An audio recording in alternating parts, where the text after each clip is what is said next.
ఓం శ్రీ మాత్రే నమః. నమస్తే అండి. ఎలా ఉన్నారండి? అంతా బాగున్నారా? నేను కూడా బాగున్నానండి. మరి ఏంటా అనుకుంటున్నారా? కొబ్బరి అరిసెలు అనుకుంటున్నారా? కాదండి. మరి తీప ఆట అనుకుంటున్నారా? తీపేనండి. దేంతో చేసానో తెలుసా? తాటిపేసం. మరి ఇప్పుడు తాటిపేసం ఎక్కడదండి? తాటిపళ్ళు ఇప్పుడు రావు కదా అనుకుంటున్నారా? మరి నేను ఎలా నిలవ చెయ్యాలో చేశానండి. తాటిపేసం అయితే చాలా బాగుంది. అదేనండి, తాటి తండ్రి అంటారు కదా, అది కూడా తయారు చేశాను. తాటి దూస అన్నమాట, మేము తాటిపేసం అంటాం. అది నేను చేసి నిలవ ఉంచుకునే విధానం ఒకరు చెప్పారు, అందుకు అలా చేసి ఉంచాను. అది ఎప్పుడు కావాలంటే ఇలాగా గారెలుగా చేసుకోవచ్చు, రొట్టుగా చేసుకోవచ్చు, ఇడ్లీగా కూడా చేసుకోవచ్చు.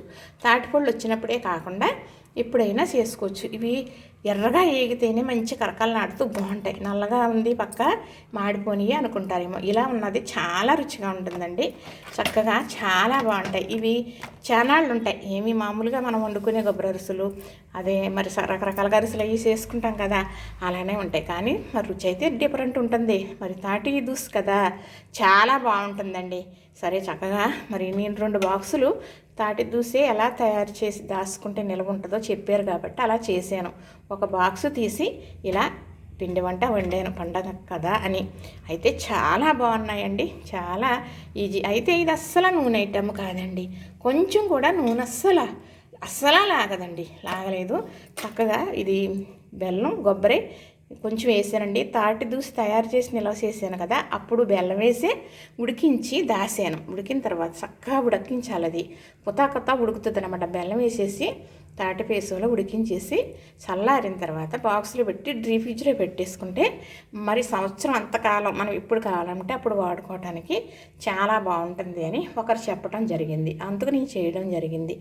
ఇప్పుడు నేను దాన్ని ఉపయోగించడం కూడా జరిగింది. చాలా అంటే ఏంటి తాటిపళ్ళు ఇప్పుడు ఎక్కడ అనేటంతటగా గుమ్మగుమ్మమంటూ ఈ వంట చేస్తుంటే అడగటం కూడా జరిగిందండి.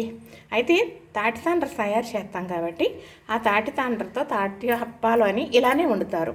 కానీ తాడసాప ఎండుతుంది కాబట్టి ఆ రుచి వేరు, ఇలా చేసింది ఈ రుచి వేరేగా ఉంది. మనం అప్పటికప్పుడు కాయ తీసుకుని పేసం, తాటికాయతో పేసం తీసుకుని అదేనండి తాటి దూస వేసుకుంటాం కదా, ఆ రుచి వేరు అన్నమాట. కానీ తాటిపండే మనం చేసే టైములను బట్టి ఆ దాచుకుని ఆ ఉపయోగించుకునే విధానాన్ని బట్టి రుచి కూడా ఉంటుందండి. ఇవి అప్పాలు ఎలా ఉన్నాయంటే ఎంత బాగున్నాయి అంటే మామూలుగా లేవండి, చాలా బాగున్నాయి. చాలా తింటుంటే ఇంకా తినాలి అనిపిస్తుంది అన్నమాట. ఇంకో తాటని తెలుస్తుందని, ఎల్లో కలరు చూస్తే మీకు తెలుస్తుందని. ఇదిగో చూసారా ఎంత బాగున్నాయంటే తింటుంటే తినగొలిది తినాలనిపిస్తుంది. ఇందులో కొబ్బరి వేసాం, బెల్లం వేసాం, చక్కగా బియ్య పిండి అండి, పొడి పిండే. నేను కడిగేసి ఎండపోసుకొని నిలవ దాచుకుంటానని చాలా వీడియోల్లో చెప్పడం జరిగింది. అదే పిండి చక్కగా వేసాను.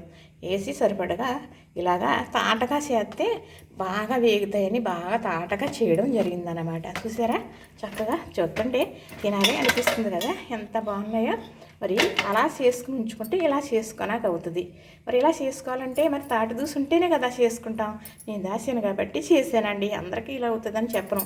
కాకపోతే తాడసాప ఎవరికన్నా లభించిందనుకోండి, తాటి తాండ్రి, అది నీటిలో నానబెట్టేస్తే 1 గంట కల్లా మొత్తం దూసిలాగా వచ్చేస్తుంది. అది కూడా పాకం పట్టి బెల్లం కోరేసి అప్పుడు ఈ దూసేసి అందులో పిండేసి కలిపి ఇలాగే వండుకుంటారు.